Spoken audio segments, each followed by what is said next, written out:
Hello and welcome. You're watching India Today, India Tomorrow, the program that interviews families across generations, revealing the bond that binds them, the stories that sparkle in their lives, as well as, of course, the secret that makes them truly special. And my guests today are three of India's best-known musicians, the world's best Sarod player, Amjad Ali Khan, and his two talented sons, Aman and Ayan Ali Bangash. Amjad Ali Khan, Ayan, Aman, welcome to this program. Thank you. Thank you. Amjad Ali Khan, you come from a unique and a remarkable musical family that's been associated with the Sarod for several generations. How many generations has it been? Fortunately, they are the seventh generation, Aman and Ayan. And I'm very fortunate that I was born in the family of musicians. And that really helps you to understand better. If you are listening to music all the time, my father passing through, uncle passing through, elder brothers. So they were all like my gurus. So it really ideal situation for any young person to have music around him, and it helps you to... Now the family, I gather, came to India in the 1700s. Yes. Where did it come from? Afghanistan. My forefathers came from Afghanistan. In fact, there is an instrument called rabab in Afghanistan, and Central Asia is called rabab. So this was modified. Rabab looks like Sarod. It was modified from Rabab to Sarod. In fact, that's true. The modern Sarod that we know today is actually a creation of your family. Yes, that is true. And the Sarod is a Persian word, like sitar is also a Persian word. The actual pronunciation is Sarud with double O. It means music. Sarod means... When did your family create the Sarod as we know it today? Was it 100 years ago, 200 years ago? You can calculate from the seventh generation backward, I think. You mean it's so far back in time, you can't even remember? No, I can't remember. Was it inevitable, Ayan, that you and your brother, because you're Amjad Ali Khan's sons, would be musicians and that Sarod would be the instrument you play? I mean, we are very fortunate to be in an environment where I think the atmosphere was all about music. The language spoken was music. The food we were eating was music. It was the music was just all around. You make it sound as if it was at times stuffed down your throat. It was not something outside the box. It was just a way of life. We had, little sarods. My brother first, and then when I came into the world, I used the same sarod. And as we grew older, the sarod kept becoming bigger and bigger. So instead of dolls to play with, Daddy gave you sarods to play with? Well, not cars and sarods, not dolls. I think he was more inclined towards it. I was more of a outdoor and the black sheep of the family, where I wanted to be a commercial pilot, then I wanted to be a cricketer, then an actor, and then a musician. And in fact, your mother tells a lovely story. She said he was the sportsman of the family. Yes. We had to encourage and persuade him to be serious about music as well. Whenever he was not in town, and this one tabla player used to come to make sure we practice, and whenever he was not there, Abba was not in town, I used to run away from the music room to go play with my friends, the regular sports and all that stuff. So you were the naughty one.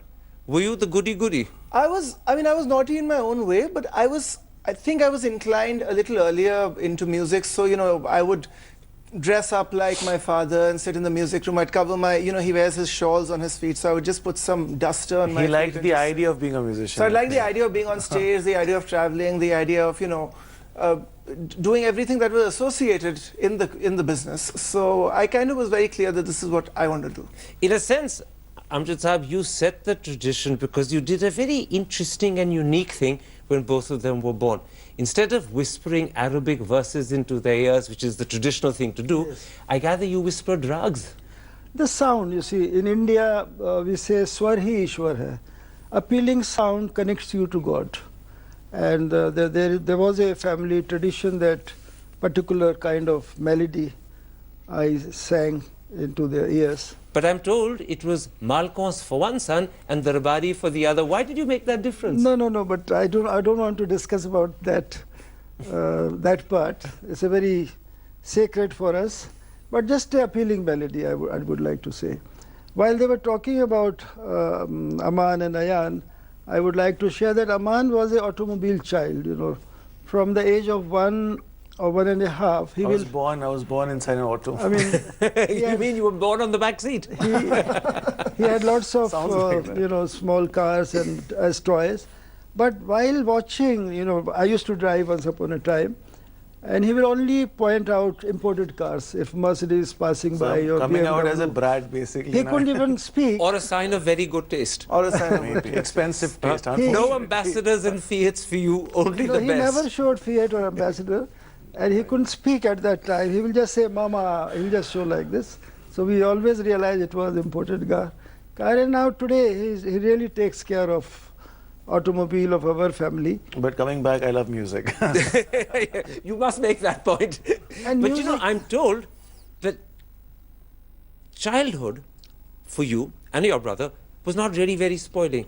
Mummy ensured that there was a lot of discipline and that you kept focused. Is that right? I mean, discipline, of course, I think all mothers, make sure that aspect is looked into. But I think, like I said, because the atmosphere was extremely powerful, the atmosphere around us, even if it was not our parents, even if we would step out, you would meet people, oh, we've heard your grandfather, your father, and are waiting to hear you. And this was when we were maybe 5, 6, 7, that age. So, there was some kind of a power in the atmosphere around us that was showing the way to us. Except for the fact that you were a prankster as well, because I gather one of the things you used to do when you were young is you would invite people to false dinners and We you would did bring that, them yes, up and all of invite them to rehearsals that weren't happening. We crank called many artists, many legendary artists, no names here, but luckily no caller IDs then. We used to wear these masks, these horrible ghost masks, and sit in the music room and wait for the tabla players to come. And they would open the door and they'll see some ghost sitting in front like with a bad mask. Yeah, we had our share of But fun. God bless, no caller IDs back then, so The other thing I gather is that when you were young, your father used to play nursery rhymes on the Sarod, and he would play tunes like Yankee Doodle Dandy and Old MacDonald. Correct, absolutely. yes. The whole idea was he wanted to introduce music to us in a very friendly way. Because unfortunately now a lot of music festivals are done in school and colleges where students are forced to hear music, classical music. And that is a very rebellious way of, they rebel. I used to feel upset when music used to be forced upon me. So my father always introduces, he has always introduced music to the youngsters and to both So of then us, tell me this, how long did it take for you to prefer Rag Malkons or Darbari to Yankee Doodle Dandy? It was a gradual kind of a journey. I think Abba Saab's way of teaching us was because I think he was a father as well, along with being a guru, So I think the father in him did a few things and the guru took over. So it was almost like Batman and Bruce Wayne, all constantly, very effortlessly happening. In fact, you said something very important, that he was both your father and your Yes. guru. Was that confusing because there were two different relationships with the same person happening at the same time? It's a complex situation. You don't understand sometimes why is he behaving like this or like that, in a good way or a bad way. Sometimes you want a father more, sometimes you want a guru more. So, it's difficult. And for him also it's very difficult to, he wants to be nice sometimes, but he has to be strict also. Otherwise that softness will not lead us. Music was never forced on you. No, music was never forced on us. It was. But the Guru Shishya Parampara was something that you were very keen on. That's part of the traditional side of you, isn't it? Yes, you see, I might have felt whatever I wanted, but the realization of the responsibility is most important, which they gradually, slowly and gradually, they realize the responsibility of their family. But if they were not doing well in the music room, I will go out myself or I'll ask them to go out. But I never forced that you have to practice for 4 hours, you have to practice. Was he tougher as a father or was he tougher as a guru? I think he left the ball in our court, which always worked to our advantage, because even after concerts, even when we were 8, 9 years old, he would say that hear the recording and you should know which direction you want to walk towards. He never said, oh, you are good or you are bad. He just said, hear the recording. More than that, I think what he said, that we felt the responsibility. The idea is when I started having fun is when I started enjoying music. And that is when responsibility and everything follows after that. And roughly at what age was that? About 13, 14, when you start understanding where you're going with it and where you want to go in life with it. He says, Amjad Sahab, that at 13, 14, he began having fun because he began enjoying the music. Yes. But your wife tells a lovely story about their London debut when they were 9 and 11. Yes. And they literally reduced you to tears at the time. What went wrong?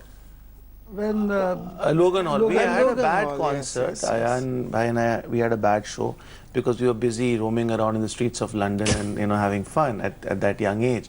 And we did not understand the seriousness of the concert where you had the greats of many pundits and ustads sitting there in London. It was a big festival. And we did not play up to the expectations or to the expected. Was he very upset?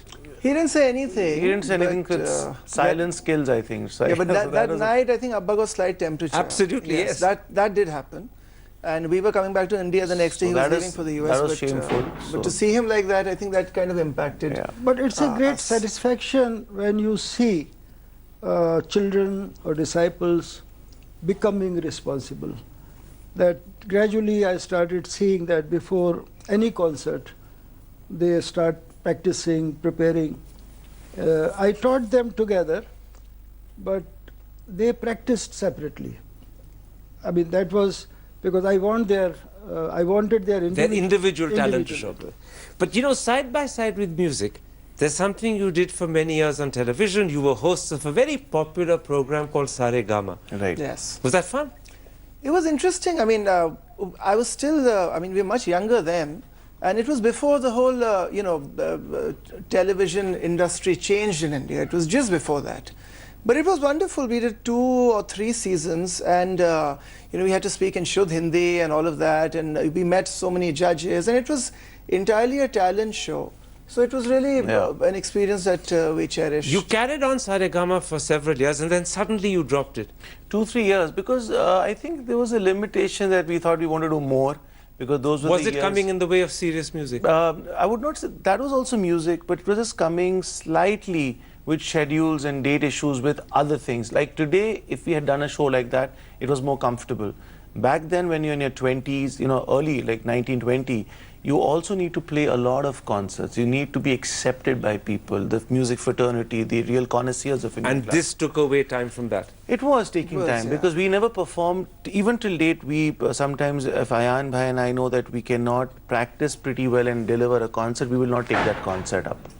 You know, Amjad Bhai, you're a purist. Were you happy with their involvement with Sare Gama, or were you relieved when it ended? You see, Mr. Gajendra Singh, the person, the creative man of Saregama, he offered them, and I was worried that because in every episode they had to sing film songs. We have great regards for film world and film music and film director and everything, but to understand classical music is very, very important for all of us. And so when they came to me to take my permission, whether they can accept it or not, till then they had not sung any film song at home. But I said, because your training is such, you understand what classical music is, and I'm sure you can do whatever they would ask you. And they straight away went to Mumbai, and their first episode we saw. No, but were you happy? I was happy because they could sing. He allowed us. They could cut a sing. long You almost had story- to coax it out of him. Long story short. Because I think also because it was more challenging for us because we didn't really grow up with a lot of film music. But did you notice around what he us. said? He said he was happy that they could sing. Exactly. Till that point of time, he sort of wondered, can these boys sing? I think everything is a learning process, Yes. so I would not consider that to be a good thing or a bad thing. It's just that it taught us today who we are. How's the singing today? It's pretty We'll nice. sing for experimental Go on, projects. sing something for and- me. Sing Yankee Doodle if you want. Well, maybe towards the end of the interview we can sign But off singing with is singing very something. important for all of us. But you know, one of the interesting things, and this is a record that the three of you share, that each of you has cut your first album before you were 18. Is that something It the family started from him, and obviously Ayan and I'm no match to his achievements at his age, at his stage, and with what was available for him. We have done it is because of being Amjad Ali Khan Saab's son. For us, it was much easier. as compared to what he was facing at that Is he point being of time. modest, unnecessarily I'm being modest, honest. Amjad bhai? I'm being honest. You see, my album, as they remember, I was 18 years old, and It was an fortunately, EP. EP, Yes. extended play. Extended. So that small record. So they both recorded at the age of 18. So this, again, the realization, realization of responsibilities is very important. I hope every child in our country or all over the world to realize the family pride. Except that you only just about did it with a couple of hours to spare. Yeah, my recording went on because there was some retakes which had to be taken for various reasons, and it was almost going to be midnight, and the next day was my 19th birthday. So I said, we have to end before 12 There was a o'clock. deadline looming on the Yes, horizon. so, and I managed. But the album was released when I was 19, but I was technically still 18. Amjad Ali Khan and his talented sons, Aman and Ayan Ali Bangash. Amjad Ali Khan, let's come to music. I believe the Sarod, even though you make it look so easy and so beautiful when you play it, is actually a very difficult instrument to play. It is difficult because it doesn't have frets like sitar and guitar and mandolin. It's just a plain metal fingerboard, and I have to press the strings with the edge of my fingernails. And while playing the Sarod, I'm singing through the instrument. Like, we all talk about improvisation in Indian music, but more than improvisation, the most salient feature is the slides and glides. Like da ra ra I ra na ra na ya ra na. So these human expressions. There was Sarod around me from my childhood. I was listening to the Sarod, but I wanted to say something slightly different, and I wanted to be more expressive on this instrument. In fact, that was another one of the things that you had to do. I gather you felt the Sarod wasn't as expressive as you want, and you've adopted and adapted it. Yes, yes. My father, I used to discuss and share my thoughts with him, and he often used to get very agitated. Are you a lawyer all the time? You're asking me questions and all these things. I said, I want to do this, I want to. So he often said, Sarod is a difficult instrument. You can't say everything on this instrument. So I struggled, I tried, and by the grace of God, Sarod has become a little bit more expressive than before. But you've actually modeled the Sarod specifically to make it more expressive. You've added touches to the Sarod that weren't there earlier. Yes, one has to work hard for that, and the desire to do something different. You're making him blush.